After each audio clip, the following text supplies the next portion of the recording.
Eloy, Oi. referente à aula passada da singularidade, né? Esse fato de cada um ser tão singular não é o motivo da dualidade, da gente estar, essa separação que causa entre as pessoas? Não. A dualidade é devido você acreditar que você é você. Hum, A singularidade você pode aplicar em qualquer situação. Por exemplo, um gato é um gato, ele tem a singularidade, tem uma cachorrologia e tem uma gatologia. São diferentes, não são? então, Mas se você pega um gato perto do outro, você vai encontrar também singularidades, ou seja, diferença no comportamento dos gatos. Quem já teve 2, 3 gatos em casa sabe disso, certo? certo. Muito bom.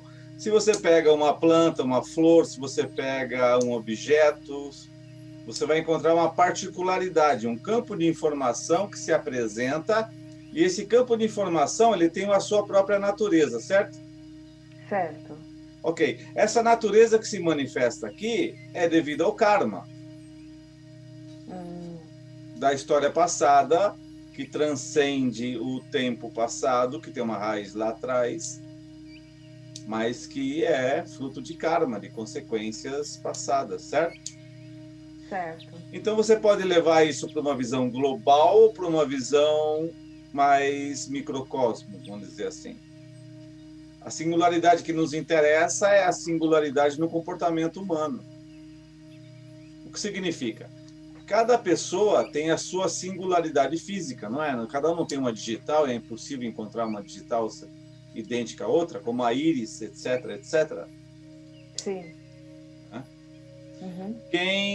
Quem já teve a convivência com gêmeos muito próximos, são muito diferentes. Eu que cresci com 2 pares de gêmeos como grandes amigos, um era completamente diferente do outro. Não acreditava como as pessoas confundiam. Cada um tem uma singularidade. Então, quando a Regina está diante de uma situação, essa situação tem uma singularidade, certo? Tem uma natureza, um campo de informação que se apresenta. Essa é a singularidade particular da situação. A Regina, naquele momento, conforme está o estado mental, conforme é o grau de concentração dela ou o estado emocional dela, ela vai ter também uma particular singularidade, se é que eu posso falar assim, porque já se é singularidade já é particular, em relação como resposta ao que está acontecendo, concorda? Concordo. Então, se a Regina está com uma baita fome, está 2 dias sem comer, está acontecendo algo na frente dela, você concorda que a singularidade de estar com fome vai afetar na percepção dela e na resposta dela? Com certeza. Mas se a Regina come uma bela de uma lasanha e acontece a mesma coisa, você concorda que tem grande chance da resposta da Regina ser diferente, é um fato? Tem. Então, Tem. então você pode ver, Regina, que a cada momento tem uma particular expressão de um campo de informação fechado. Pode ser uma tendência positiva, pode ser uma tendência negativa, pode ser uma habilidade, pode ser um hábito. Você pode olhar para uma situação através de um estado emocional particular que você esteja, e de repente amanhã você olha a mesma situação, você fala, ai, ai, não é assim? É, é bem assim. Você fala, poxa vida, ontem me equivoquei. Porque ontem a tua mente estava com uma singularidade equivocada em relação ao fato. Entendi. Isso não tem nada a ver com a dualidade, isso tem a ver com a manifestação desse campo de realidade que existe e não existe. E cada manifestação tem uma particular forma de expressão. A nossa resposta cognitiva, a nossa resposta emocional diante do fato, também pode ser visto como algo particular. Ou respondemos através de um hábito, ou respondemos através de uma habilidade. O interessante é que quando a Regina começa a encontrar uma mente equânime, que não reage, ou seja, na verdade é o meio que surge, o tema que surge, não provoca um movimento na mente da Regina. Sabe do que eu estou falando? Sim. Esse Sim. silêncio, essa quietude, essa não reação, também tem uma singularidade, esse equilíbrio. A partir desse momento, a Regina começa a ter uma experiência de não ser materialista. Porque enquanto o resultado externo, o mundo externo, governar a mente da Regina, a Regina vai ter uma mente, uma vida materialista.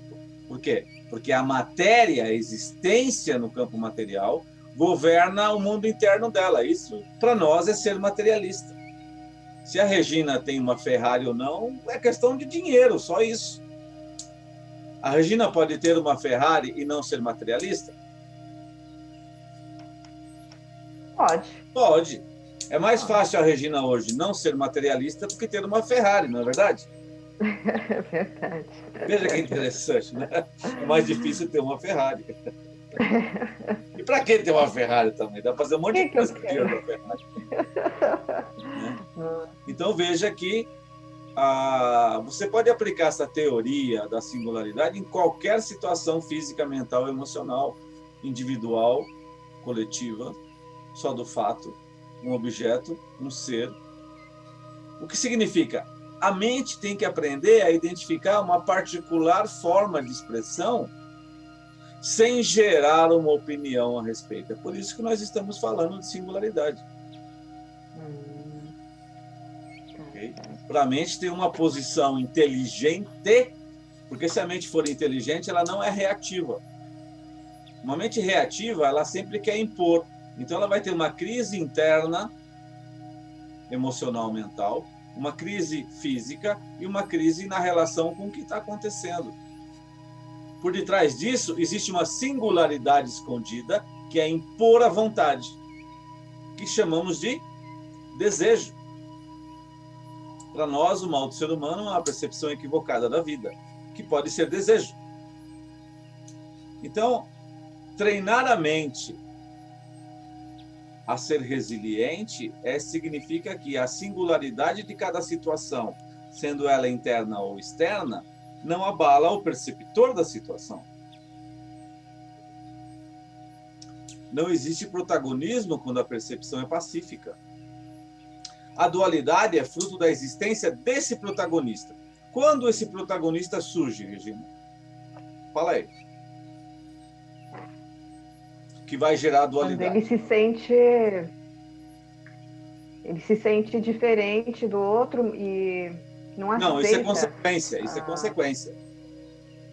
Porque, na verdade, ele não tem consciência desse sentir-se diferente do outro. Ele vive aí, mas não é um estado consciente. Ai, eu passei o dia hoje me sentindo diferente do Mané. Isso não existe. Mas vivo aí. Respondo assim. Respondo que o outro é outro, eu sou eu. Que o cachorro é cachorro, eu sou eu. Não é assim que funciona? Sim. Continuamente, não se duvida disso, porque isso parece muito natural. Ser outro, ser eu, ser diferente, outro povo, outra raça, outra cor de pele, outra religião, outro sei lá o quê, outro sexo, gera um estado de ser continuamente diferente. E como todo mundo vive aí, não se questiona essa diferenciação, essa dualidade, eu e o outro. Tá claro? Tá claro. Muito bem. Então o protagonista surge como? Que é o ponto que surge essa diferenciação. O que gera a diferenciação é a existência do protagonista. Mas o protagonista, o eu, o ego, o egoísmo, queira chamar de José Maria Antônio, sei lá o quê, ele é também uma ideia. Veja que maluquice. O eu é uma ideia, o ego é uma ideia. A pessoa fala, o meu ego. Meu ego de quem? Quem é que está falando? Quem é o Cristo que está falando meu ego? Não é inteligente, não tem uma coisa inteligente por detrás. Agora voltando, Regina. Como é que geramos o estado de ser protagonista? Essa sensação de individualidade, de que... Isso é resultado, Regina. Isso é resultado. Usa aí o neurônio. Os neurônios, eles estão meio adormecidos. Todos os dois. Os dois. É Tá vendo? moreno, de loira era Até um. até isso é dualidade, tá vendo? Tem É, dois. você e os dois neurônios. Vai, Regina, vamos lá, falando sério. Como é que surge essa sensação de ser um protagonista? O protagonista surge quando há desejo de fruto da ação ou se sente proprietário da ação. Nesse estado surge um indivíduo que constantemente atua porque deseja algo ou no atuar sente que é ele que faz. Aí surge o indivíduo, o eu, o protagonista, o proprietário da ação. O problema é que nessa ação ela é sempre realizada por esforço, porque há uma intenção, há um desejo. E quando isso não ocorre, há uma crise interna e externa, porque vai querer impor a vontade. Então essa pessoa sempre se sente separada, sempre vive por esforço.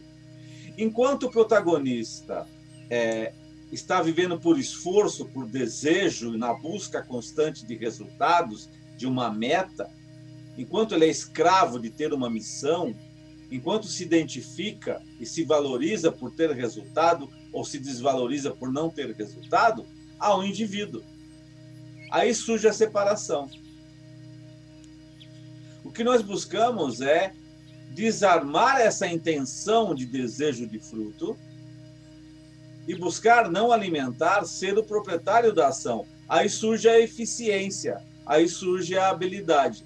Em todos os momentos podemos identificar singularidades de cada momento, de cada forma de pensar, de cada situação. O que nos ajuda a reconhecer a natureza de cada instante ou de cada complexidade é pacificar a mente. Porque quando compreendemos que a manifestação particular de cada momento, ou de cada pessoa, ou de cada emoção ou pensar, nós aceitamos isso como natural, não há culpa. Então, ao mesmo tempo que nós pacificamos a mente, nós podemos dar os passos devidos para que não exista o protagonista. Por isso que nós estamos dando valor, nesse período, a algumas palavras. E na última aula falamos sobre singularidade, tá certo? Então, nós estamos indo nessa direção, Regina. Tá certo. É necessário ter a inteligência alinhada com um autocontrole. Principiamos no despertar da autoobservação. Mas quando surge a autoobservação, é necessário decidir ter autocontrole. O autocontrole vem quando a tua mente se torna mais pacífica, não tão reativa. Porque qual é o habitual? O habitual é que a pessoa não aceita a singularidade da situação. Não importa qual estado, não importa qual situação, se é difícil, se é fácil, se tem o que comer ou passa fome, se está feliz ou está com dor. Isso são vivências na caminhada da vida. Passamos por essas experiências. Mas quando aceitamos isso como um processo natural, sempre com a responsabilidade de buscar tranquilidade, inteligência, cooperação, passamos por singularidades, porque a própria manifestação da gentileza e da cooperação é uma singularidade. Mas vamos compreender, quando surge a manifestação do karma através de cada ação, pensar ou sentir, através do coletivo, que tem um karma coletivo, ou individual, ou da família,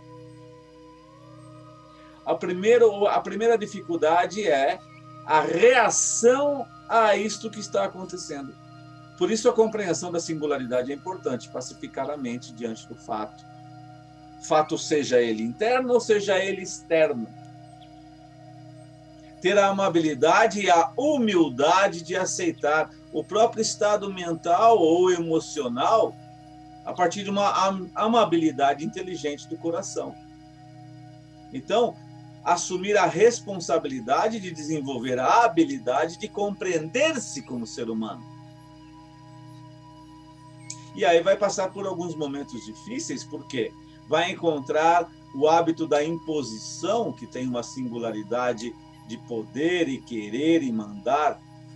E quando a vida nos obriga a reavaliar, nós somos obrigados a nos reposicionar diante do fato. Quando apenas implica a nós e a situação, mesmo tendo certas dificuldades, é fácil de lidar, não é tão difícil. A questão é quando envolve outras pessoas.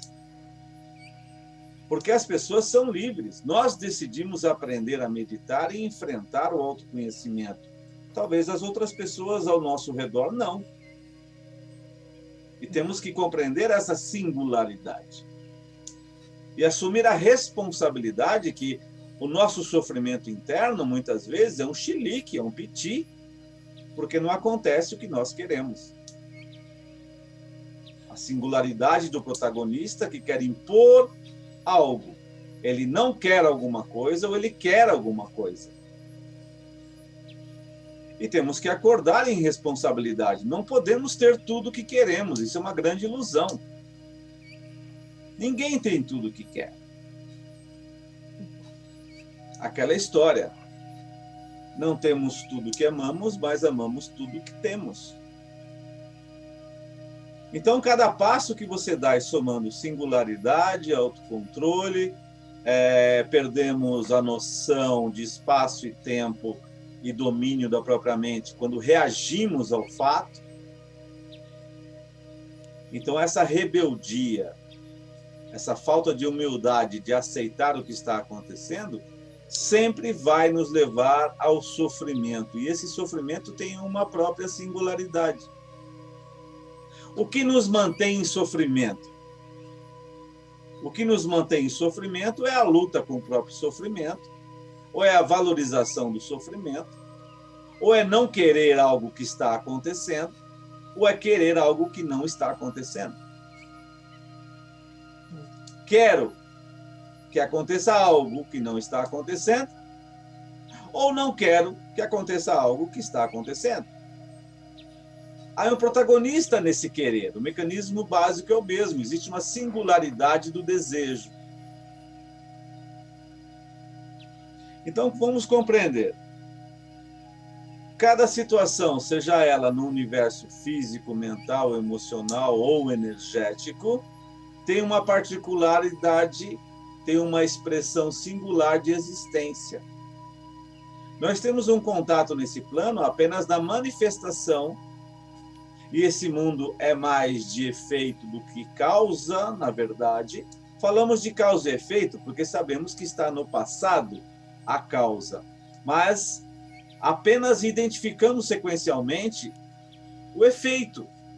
E o efeito, cada instante, individual, coletivo, objeto, animal, planta, que seja, tem uma particularidade, tem uma inteligência, um campo de informação fechado, que chamamos de singularidade, estamos revendo. A crise, o estresse, a doença, conscientemente ou não, a ignorância de não saber, é devido à reação a essa singularidade. A mente humana não aceita como as coisas são. A mente humana está habituada a criticar o que está acontecendo.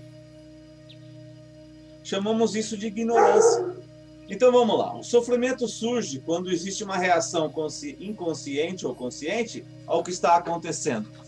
Qualquer coisa que esteja acontecendo no nosso dia é fruto de decisões ou de omissões, individuais e coletivas. Testemunhamos efeitos. Aí veja, estamos buscando aprender a respeitar a singularidade de cada momento. Identificamos que não queremos mais viver de certa forma. E descobrimos particularidades internas, como respondemos a cada situação.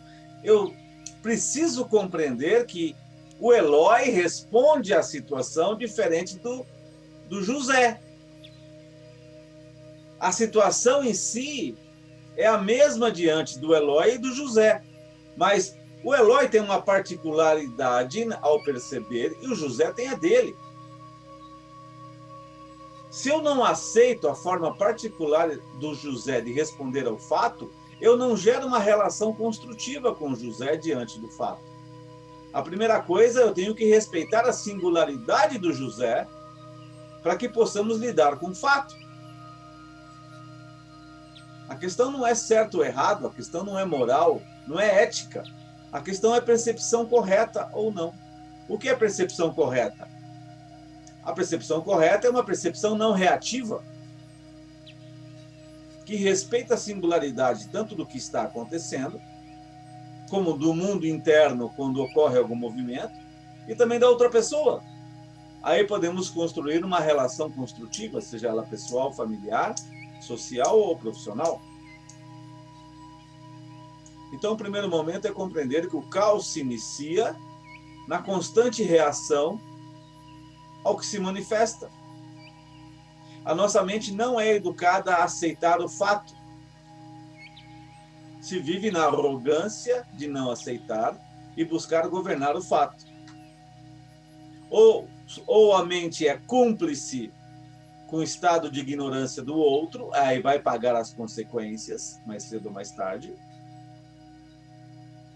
Ou a mente quer impor a própria visão ao outro. Nenhuma das duas situações se torna construtiva, porque nenhuma delas está respeitando a singularidade da situação, são reações.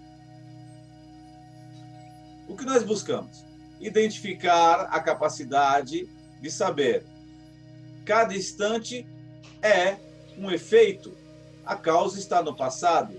Não buscamos a causa, buscamos compreender o efeito. Para me compreender o que está acontecendo, a minha mente tem que ser pacífica. Ou seja, eu tenho que aceitar o que está acontecendo, eu tenho que aceitar a particularidade do que está acontecendo. Aceitar a singularidade de cada momento ou da pessoa que está respondendo ao fato não significa concordar, ser cúmplice, não significa ser irresponsável. Significa ter autocontrole. Esse autocontrole pode ser por alguns minutos ou instantes, quando se tem a habilidade, ou imediato. Quando surge o autocontrole, eu consigo partir de um ponto de equilíbrio e buscar uma comunicação mais construtiva. Então nós temos a aceitação, aprender a aceitar a natureza da vida. Isso não é omissão, não é submissão, não é irresponsabilidade. Isso é total responsabilidade e autocontrole. A partir desse instante, eu busco interagir com uma singularidade positiva que surge internamente, buscando somar com a singularidade externa do fato, da situação, do diálogo com a pessoa. Por isso é importante compreender e buscar treinar a mente em ver que tudo acontece devido a uma raiz, e nós não temos contato com o passado. A fonte desta informação está no passado. Não tem como acessar essa informação.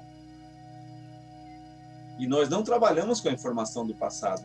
Agora, nós podemos trabalhar a nossa resposta imediata ao que está acontecendo. Aí implica em autocontrole. Para isso, temos que respeitar a singularidade e compreender que o desequilíbrio surge por uma reação à natureza de cada momento.